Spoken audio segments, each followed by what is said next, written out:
Hi, I'm Charcy. Some of you may know me as Sister Diva out of Fayetteville, North Carolina. This is the IM4GOD Movement podcast, where we tell all walks of life of people testimonies.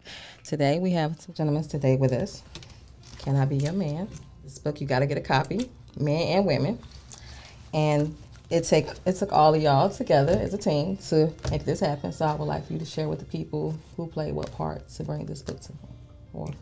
Okay, so of course myself, King Knight, I'm the actual author of the book. Got the words from the Most High and pretty much put them down on the paper. Everybody in this room, to include a few others, played a significant role in this. My man D sitting across the table right there. When I was going to actually sell my car to get this book out there, he decided to put the investment money up so that this book would be available for everyone. My man to the right of me, Abel Ham. He is the gentleman that put together the entertainment or the advertisement that allowed us to get 3 million views via Comcast. Definitely grateful for that. Then the man sitting beside him, Mr. Chris, if you get the audio book, if you so choose, he is the one that produced as well as read the entire book for the audio book for free, might I add. And then, of course, you have the heartbeat of the group that is actually behind the camera right now. For me, Mr. Trail, he was one of the individuals that when I asked for advertisement for us to come together, sit down and talk about the book and what it means to us, that actually turned into an actual podcast. He was one of the first people to jump on board and do that. One of the other individuals that's not feeling good right now, my brother David. Like I said, he's a better salesman than I am. He sold more books than I have. He that's my hustler, right there. He out here trying to get books in stores and everything else, whatnot. But he has pushed this thing beyond measure. And I can't not say anything about the queen of the building, Miss Lady Latina, that's sitting in the background right now. She is the owner of the frequency that allowed me to expand the book even further by giving me the platform to be able to bring the King's Court, which is the podcast that we actually run, so that we would have a voice and be able to discuss not just some of the things that are in the book, but to elaborate even further the core of what it is that we actually trying to do through the book. So when I say all hands on deck, that's exactly what it is that I mean, all hands on deck. Okay. We're going to go to the first question. Why would you recommend this book to women to read? I'll put it to you like this. There are a lot of books out there that are telling you exactly what it is that you want to hear about men. Mm-hmm. Quite frankly, it's not really getting y'all anywhere. But this book doesn't do that. We're not going to tell you what it is that you want to hear. We're telling you exactly what it is that you actually need to hear about us.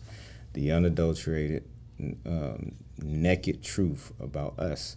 It is literally our hearts poured out on a line in letter form to you so that you will get a better understanding of us so that we can live in our truth. Okay. I think one of the main reasons why I would suggest it is to start dialogue, conversation between the man and the woman. I know a lot of times I can speak for myself. I can't really articulate what it is that I want to say to my wife. Mm-hmm. And there are certain things that I want to say that I don't want to come off rude, insensitive, disrespectful. And I think that this book allows our women an opportunity to, like the King said, get a better understanding of where we're coming from. And it allows an opportunity for the man and the woman to sit down and to really hash out those things that we think that we understand about one another and get a better understanding and meet in the middle about a lot of issues that currently, that sometimes get swept under the rug because we don't know how to talk that same language, if that makes any sense. So I would recommend this book to the women for that particular reason right there. Okay.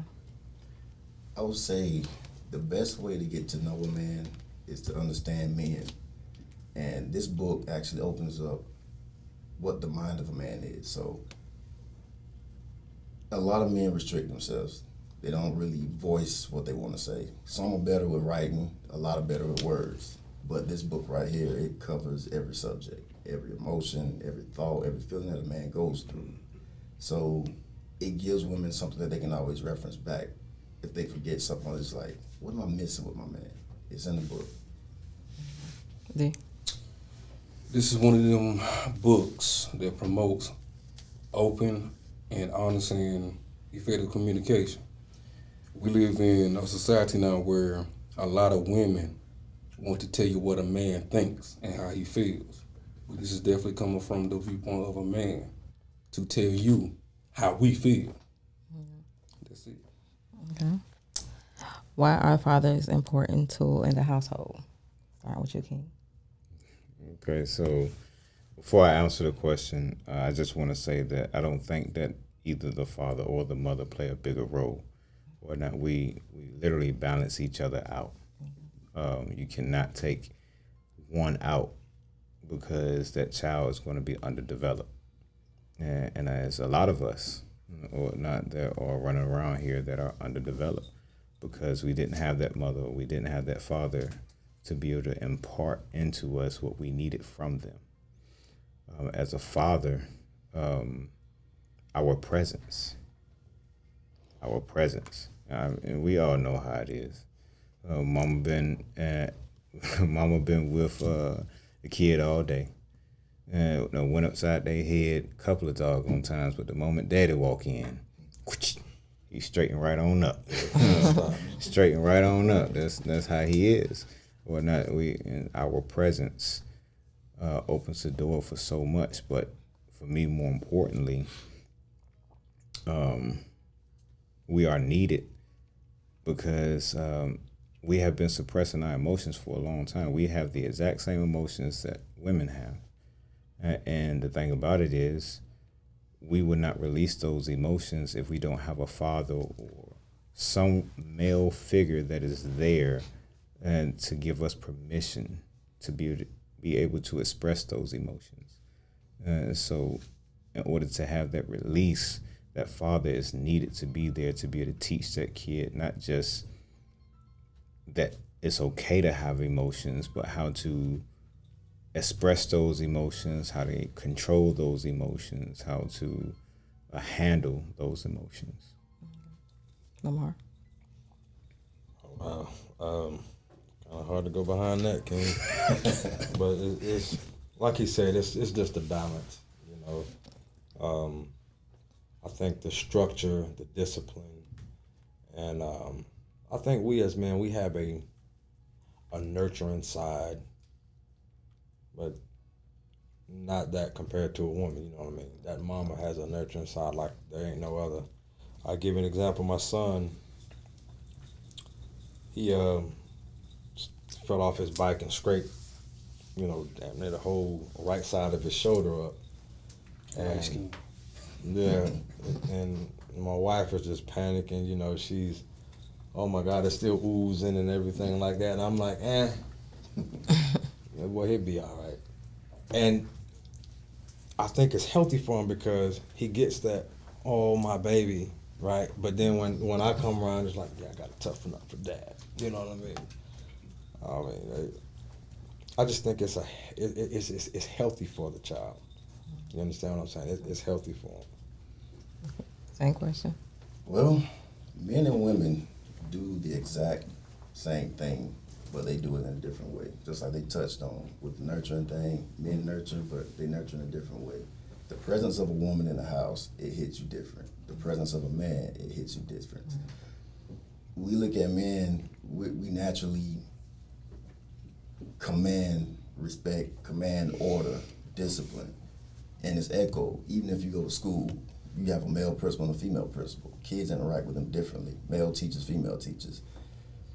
What I see right now, where we are in this world now, what's going on is a product of a lot of fathers not being in the home. Right. And what you see with a lot of men is growing up, they're going to look for a father figure. Right. And a lot of them look in the wrong places.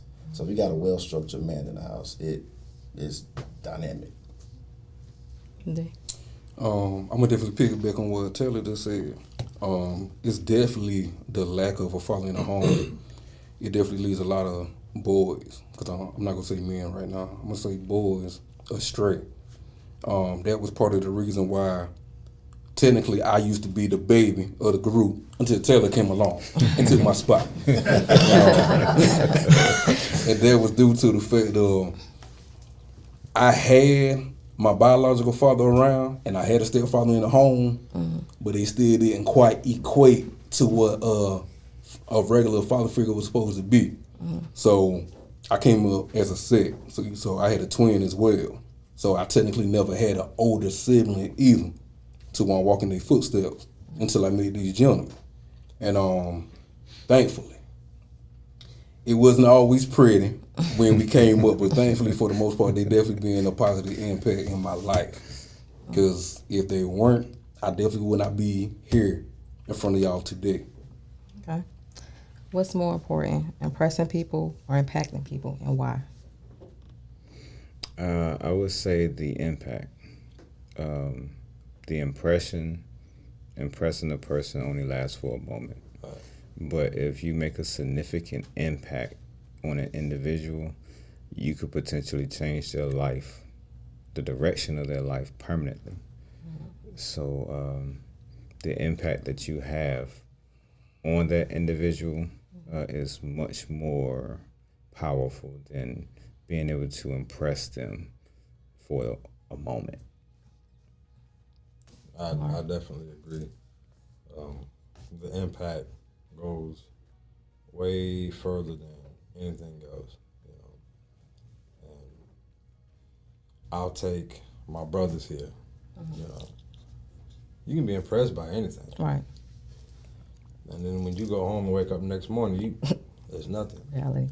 But these guys have impacted my life in ways that, like my brother D said, I wouldn't be here if it wasn't for these brothers, you know. And oh man, you trying to make me cry early. I'm not gonna do it. You know we're gonna bring you back. I'm gonna tell you, man, the impact that they've had in my life in so many different ways, from being a brother, a father, and a husband. You can't get that from an impression. You understand what I'm saying? You can't get that from an impression. And I just thank God for these guys being here. And I'm gonna pass this on to my brother Taylor. I feel like right here, right here. I'm not gonna let it come to here. We got a long show ahead of us. So impactfulness. Okay? Yeah, I think that's going to be the answer around the board. I say impact because impressing is a job. And pretty much when you're impressing somebody, you're giving them what you think they want or what somebody is looking for or think is right. But when you're impacting somebody, you're giving them what they need. And it takes less thought. It's natural because when you're developed, disciplined, you know what's right, you're going to give people what's right, especially if you have integrity. Impressing folk is a little lower on the integrity pole because you're too focused on what people accept rather than what they need. D. Yes, I am smiling right now because y'all are wrong. You're definitely wrong. I'm going with impression. And the reason why I'm going to say impression, all right, give y'all the story time real quick, but I'm going to make it real quick. 2013, I believe, I came to stay with you for a little bit. That's when I had my car accident. Could have lost my life. No exaggeration. It was total. Front side, driver's side, total. He came all the way up in the mountains. This is when we had that big snowstorm all across the country that year. He came the next morning, early in the morning, he came and got me. So fast forward a few weeks later, he seen that I'm on my grind, working 2 jobs, got another vehicle and all that type of stuff. And he was just looking at me with the face like, here I am, supposed to be your older brother. And I'm up here having issues about how I'm going to pay these bills, feeling down on myself. And you could have lost your life and you still walking around here with a smile on your face. Like, how do you do it? I'm just like, it's a part of life. There's no need of being, feeling down on yourself or, like I said, it's part of life. Just move on from it. Live another day. Impression.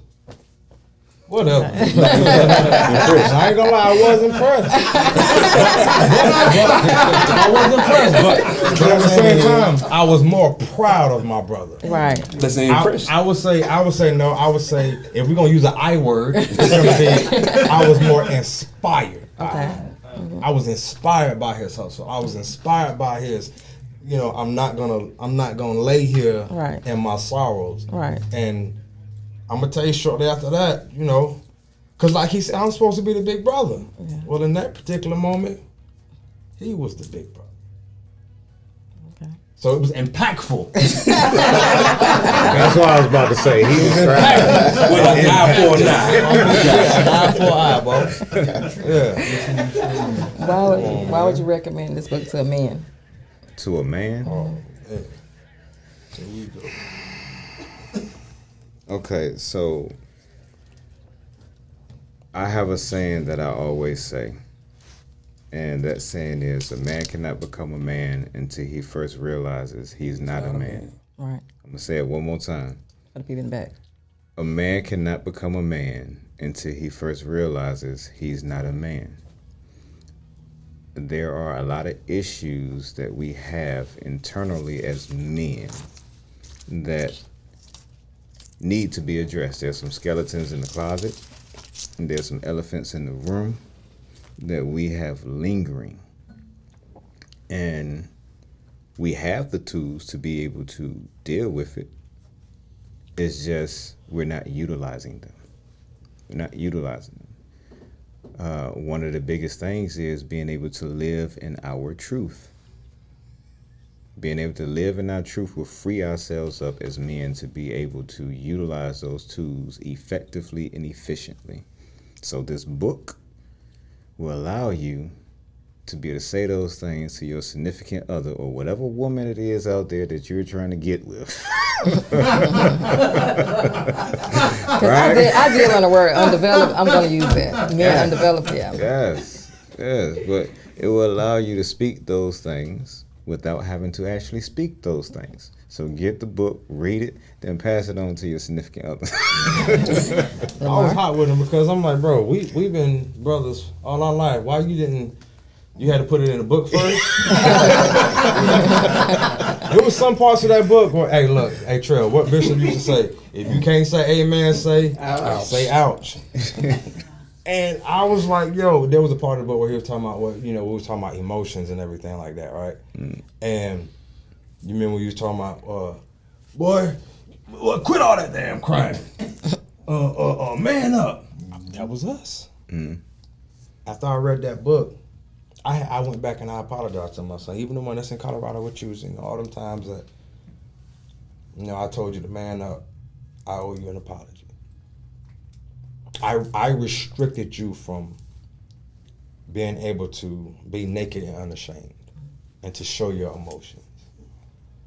That book really opened my eyes up to the fact that, there's still some areas in my life where I'm not a man yet. I still got a long way to go. But now that I know that there are certain areas in my life as a man that I need to get to, I can strive for that. Right. But you got to want to do it. Right. You understand what I'm saying? Because at the point that you say I do, and at the point that you decide that you're going to stick in there and change them pampers, it ain't about you. Mm-hmm. You understand what I'm saying? It's not about you. So you have to have a I want to attitude. Yeah. And put pride to the side and recognize the fact that you what you say, Ron, you can't be a man until you Man cannot become a man until he first realizes he's not a man. So we all got a lot of growing up to do.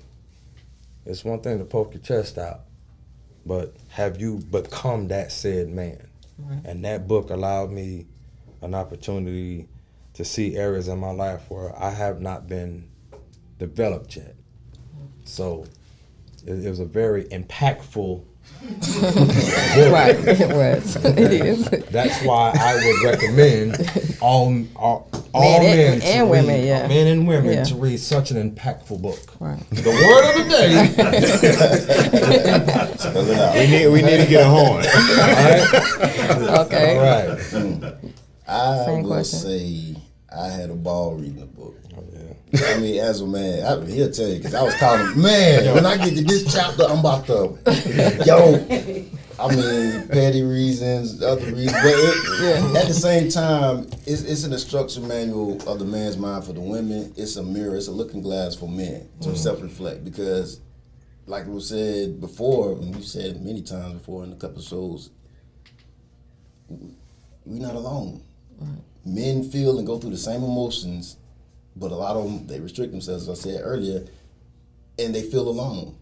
And because of reasons like we tell them, man up, don't do this, do that, they keep themselves in this corner. And then you see why we have all these traumatized, jacked up men, underdeveloped. Right, undeveloped. That's my new word. It's a lot of y'all men are undeveloped. I'm just saying. But it's what it is. I mean, the book is it's a good mirror. Man, should take offense. It is what it is. Yeah. You underdeveloped. Oh yeah, listen, that's my new word for real. Yeah, room for growth. And that's All exactly because of what this it book.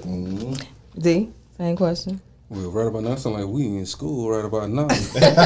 We done ran through all the vowels. We done ran through E, I, O, U, all this stuff, man. But I'm going back to impressive, that I word. I was very impressed with this gentleman for writing the book. Oh my God. Yes, impressed. Okay. Due to the fact, all jokes aside, I remember I was dating this female a few years back, and she had a little boy. He used to imitate my every movement, and I used to get on him sometime too. And the crazy part was that's the first thing that King Nav had told me. He said, "Just because you're not a mother, definitely not. You know, you say all this. Just because you're not a mother, it's still your job to nurture too. Don't be telling that man to man up all the time, man. You still got to take your time with him and guide him, and that has stuck with me. That's why whenever I first started seeing, I brought him on the road with me. We started working. That's when he first started writing the book. And I was impressed once again. We would get fresh off of work. And the gentleman with us, he said, yo, I'm going to write this book. It's going to be in letter form or whatever, yada, yada, yada. But it's definitely worth men having. Because like they said, it's definitely a guidance tool for all men, all walks of life, all ages, all creeds, all that type of stuff. Because you know what else it does? It allows us to say, I can go to my brother now. Right. The pride is gone.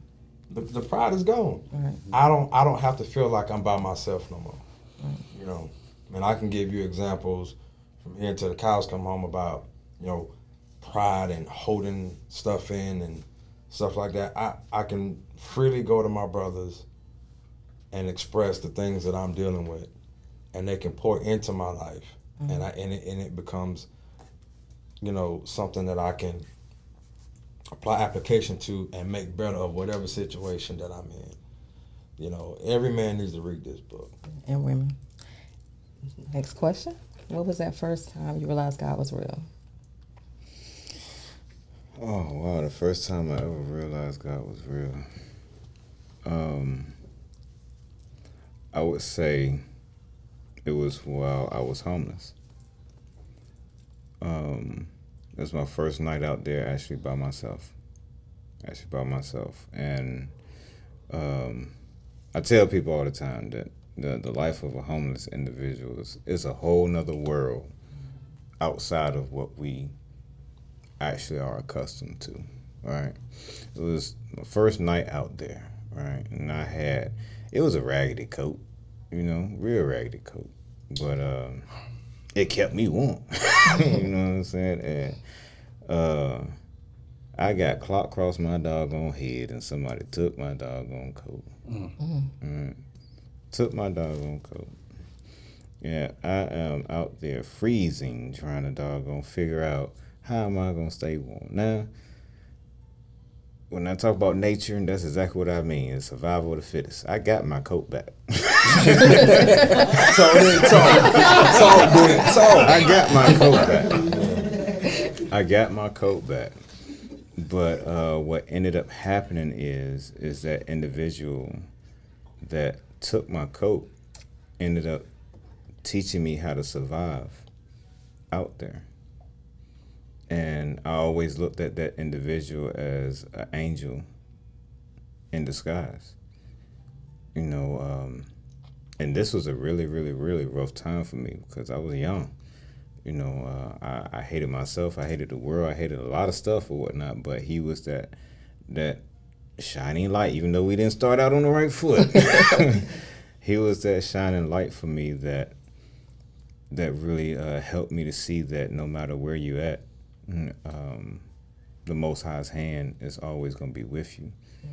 You know, and it allowed me to focus on even the little small things in the midst of so much turmoil.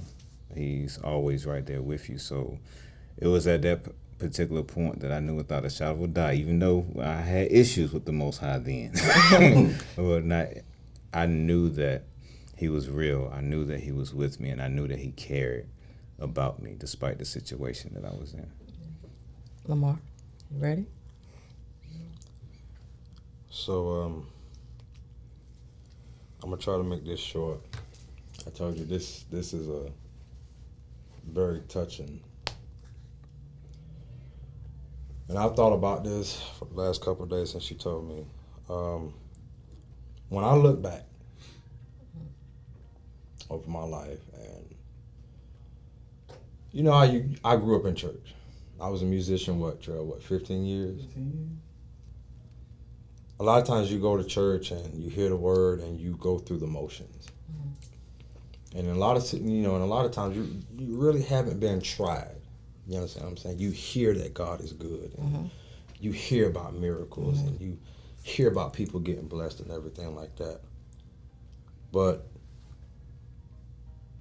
and that whole time, and even now, I'm not perfect, but you know, in these particular situations that I'm talking about, I wasn't doing the right thing.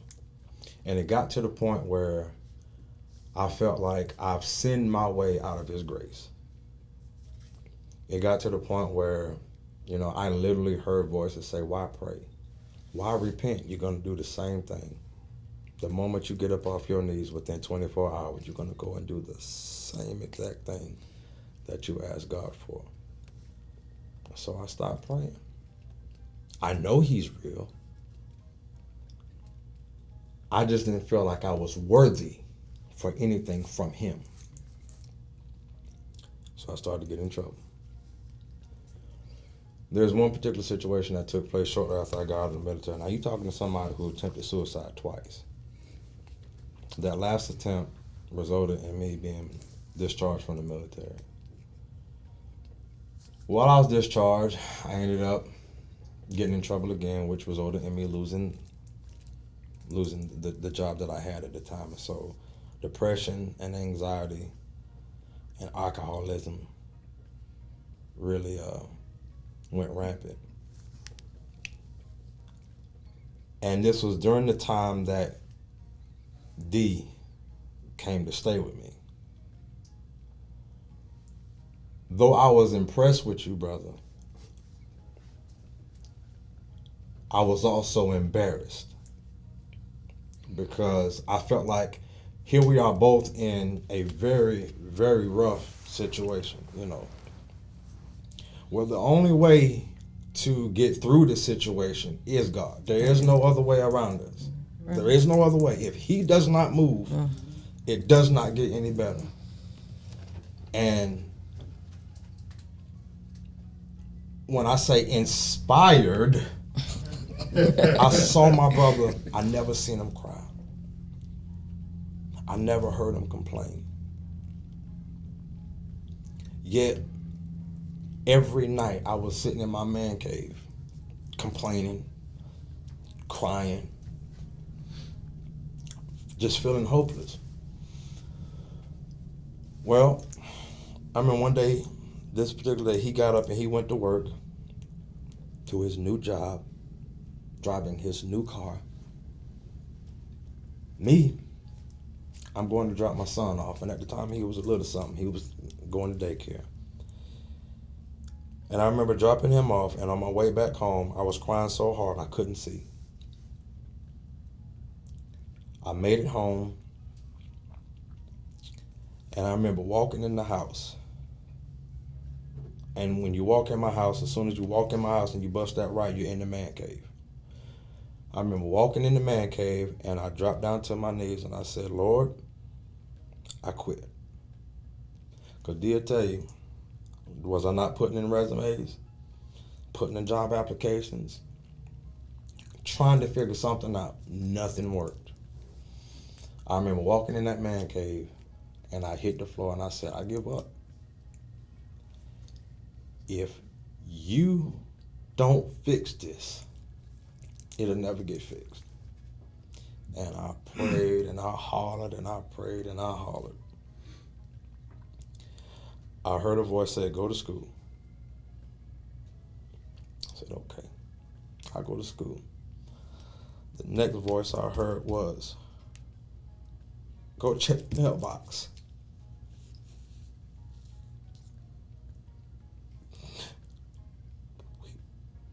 We behind in our rent. I'm scared I'm gonna have to tell him that, bro, you're gonna have to leave because we getting ready to get put out. I totally forgot that I had put in for my increase for my disability. Remember that? I totally forgot about that. Something said, Lamar, go check the mailbox. I got up and I walked to the mailbox. And I opened that mailbox. It was $10,000. All the time, didn't I remember calling my wife and telling her, baby, we gonna be all right. The next day, now mind you, I'm facing going to jail because I hadn't done anything to settle the case that I was currently under at the point. I don't want to go too far into detail about the case that I was dealing with, but all I got was 12 months probation.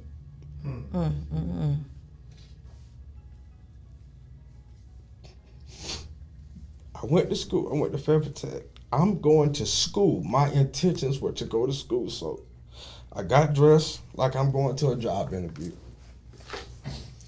I went in there and I talked to the counselors and everything like that. While I'm sitting in there,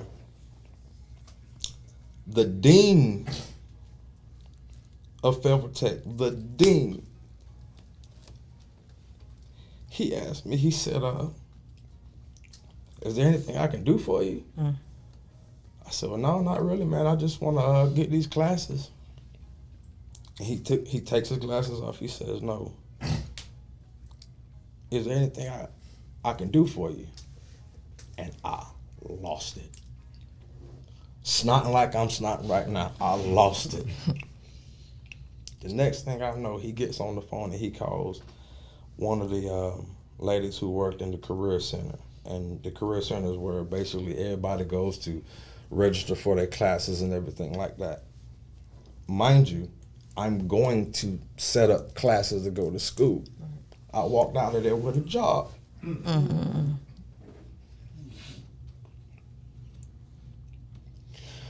3 months into working that job and going to school, you talking to somebody who came to school with a 1.0. When I finished, I had a 3.0. That's right.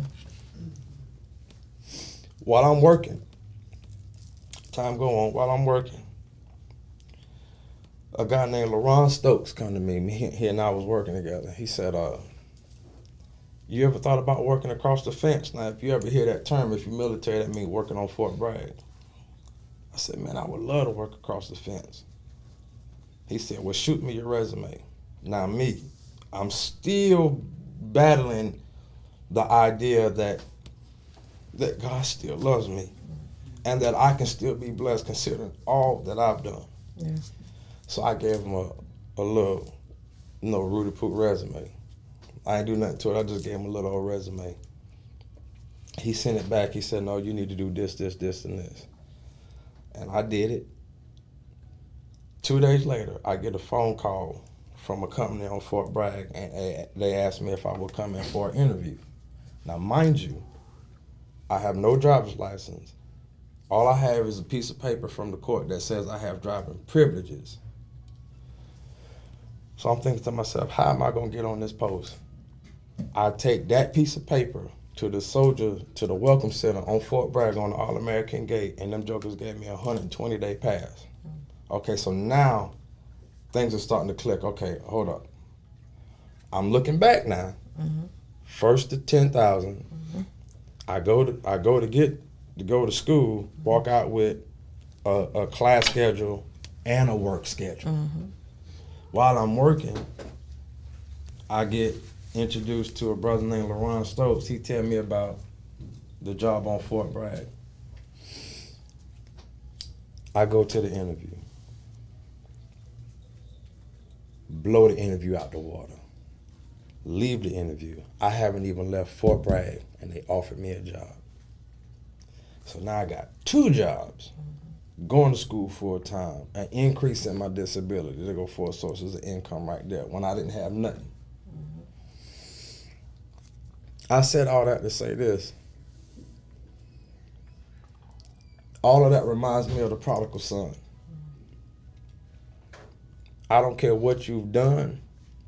If anything, you walked out. God has never left. He is always present. And I can continue this story for days, but I don't think we got enough time. We're gonna bring him back, y'all, right by himself, okay? I'm telling you, I got some stories for days, but that was just one of those stories of many that I can tell you. Yeah.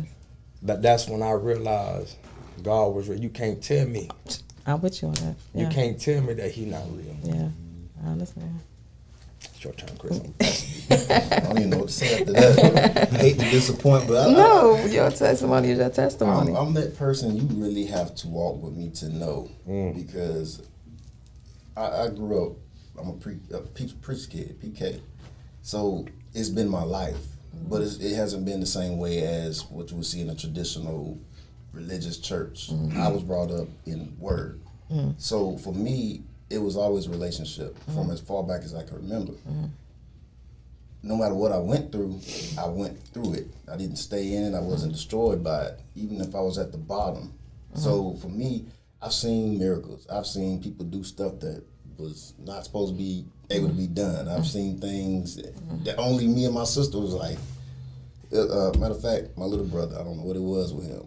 It's one particular time, I was probably 8 years old, and he threw a tantrum. He's in front of the door just jumping up and down, up and down, up and down. And then, I don't know what it was, but when he came down, something was still up, and it had a zillion teeth. Me and my sister just stopped and looked at each other. And that wasn't what made me know that God was real. It was just the fact of knowing that was just something that said, okay, well, some of the stuff that we know, that we live, that we hear about, it's actually going on. But for me, it's just always been relationship. I live based off the moral discipline, the doctrine of what is in the Word. Right. Anybody that knows me, has been with me, it's just my character. So for me, I've gotten through, gotten out of, gotten around, good decisions, bad decisions, everything, because I had God with me, because I have Him with me.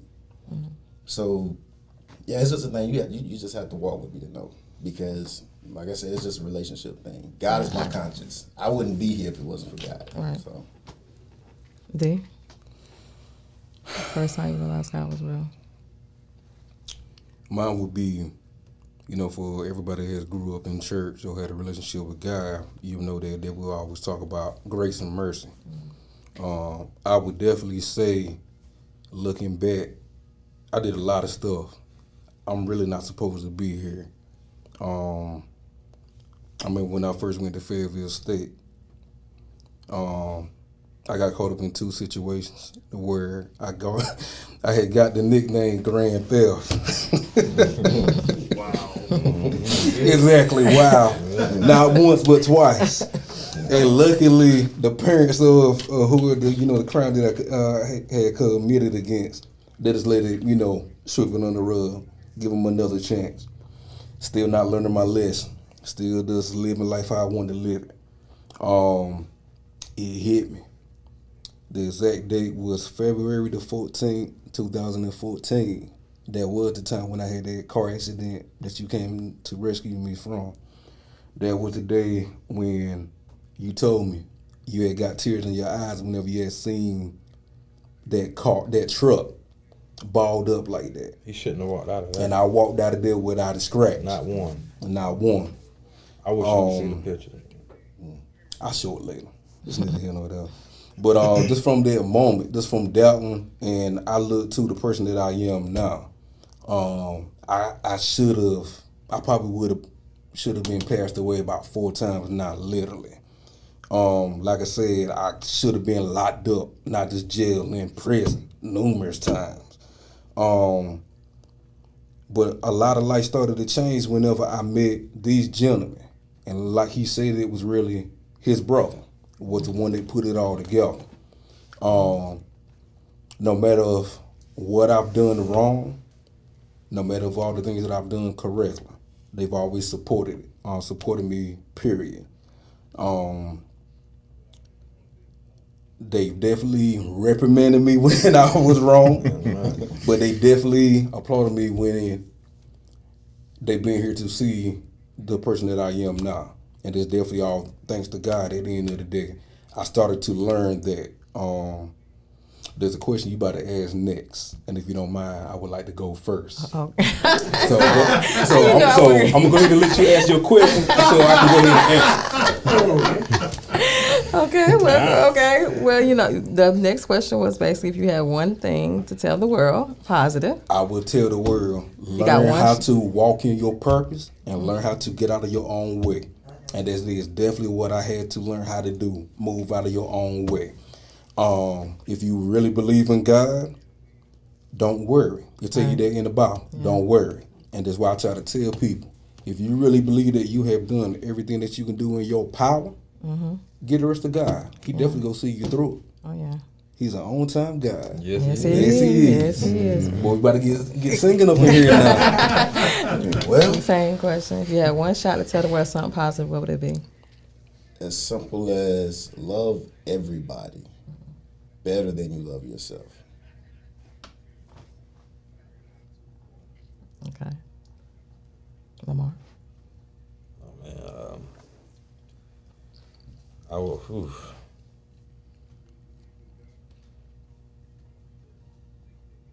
I would say trust in him. His ways are not our ways. We may not understand what his purpose is, but he definitely knows. And to piggyback off what my brother said is get out the way. Get out the way. I know that's how it was for me. Right. You think you know. You understand what I'm saying? You think you know. Well, it's not happening fast enough, so I'm going to do it this way here. Only to find out that you done set yourself back. Right. Trust his process. And allow him to move. Because you know how many times have you seen where, people try to bless other folk and they get in the way of that blessing? Oh, yeah. They get in the way of the blessing. The blessing is right there, and you get in the way of it. But 3 Sundays later, you praying to God for that same blessing he tried to give to you 3 weeks ago. Yeah. You in the way. What the word say, be still and know that I am God. If I was going to tell somebody that, I would tell somebody, just be still, get out the way, and just know that he is God. Okay. I've been going first all this time, and y'all gonna make me go like that. Yeah. Blame it on me. But it's what I did. Mr. King's Court. Which camera? Just for you to have time. Right there. Right here. I'm gonna say, know thyself. When I say that, a lot of people like to think that I'm talking about our ancestors and things of that particular nature. But there is a bigger issue that is going on with us in knowing ourselves. One thing that I will say is that the Most High does not make any mistakes whatsoever. Whatsoever. Know thyself. Your parents, your father and your mother, you are an extension of them. Everything that is in you, you got from them. I assure you that there are things that you are doing right now that you don't understand that comes from that absentee parent that you refuse to have a relationship with. I'm going to tell you to know thyself. Go back. I don't care what they have done, whether they want to have a relationship or not with you. It's not about them. It is about you. It is about you.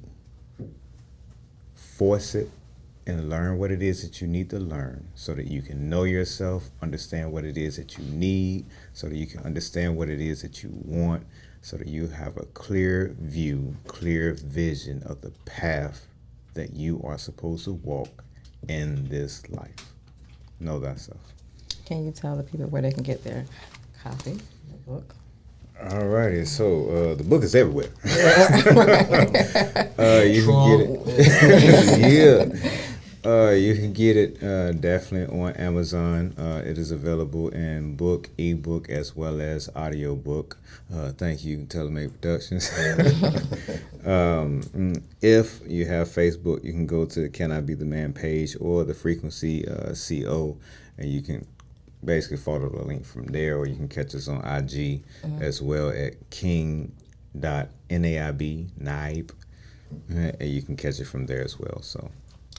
And it will be a part 2, right? As well. Yes, there's Okay, a part 2. Can I be the man? Yeah. Okay. And I got one coming for the men as well. Oh, okay. The Epiphany. Okay. The Epiphany. So y'all make sure y'all get this book, women and men. Y'all thank me later.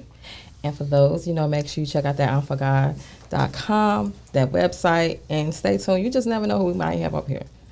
And like I said before, it's all about just letting people know if God did it for us, he'll do it for you too. We ain't no special. Love you. Until next time, see you again.